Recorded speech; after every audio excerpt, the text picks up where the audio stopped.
I've been the most surprised by the resilience of my congregation when they've been faced with disappointment. And we've been now, probably in the last 5 or 6 years at least, pursuing the idea of redevelopment.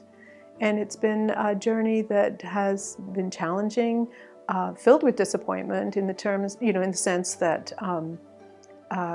one project that was proposed after another sort of failed or couldn't come to fruition. But they've stayed patient, they've stayed focused on the direction that they believed was right for Brecon and for our part of developing affordable housing in a new church space in our kind of little triangle of Nanaimo. And they've stayed the course, and they've done it faithfully. And when disappointments and no's came our way, they said, no, we're going to hang in there, and we have the faith and the spirit to do this. So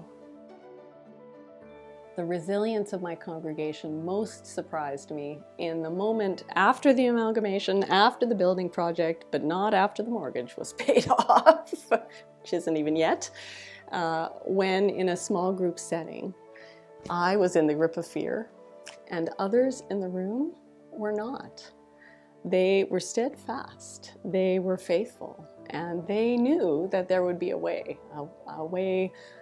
through the wilderness, a path in the desert. Well, I think because, the Rosedale is at sort of the end of one life cycle and at the beginning of hopefully something new. There's not a lot of extra resources around, but they're still faithfully doing church and faithfully serving their community. And, they blew me away last year. They gave away their Christmas Eve offering. That's a good pot of money that could be used for the things for the church, but they give that away as they will do this year. So there's still, even though a lot of uncertainty they're still faithfully living out the church, not in a rote kind of way, but like in a real way. So it's pretty impressive, really. It's the multicultural and intergenerational demographic of our congregation, which is most spirit-filled because vitality evolves and comes from the mixing of generations. The resilience of my congregation, I think, most surprised me.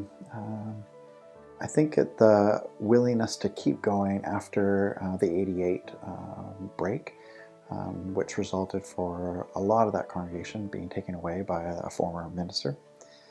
Folks were left with a sense of being victims of that break or being the remnants. But they slowly began to see themselves as the ones who were resilient and owning identity of openness and inclusiveness and those kind of pieces. And as they did that, started to grow into a willingness to really live a different way of being church rather than lamenting what was lost.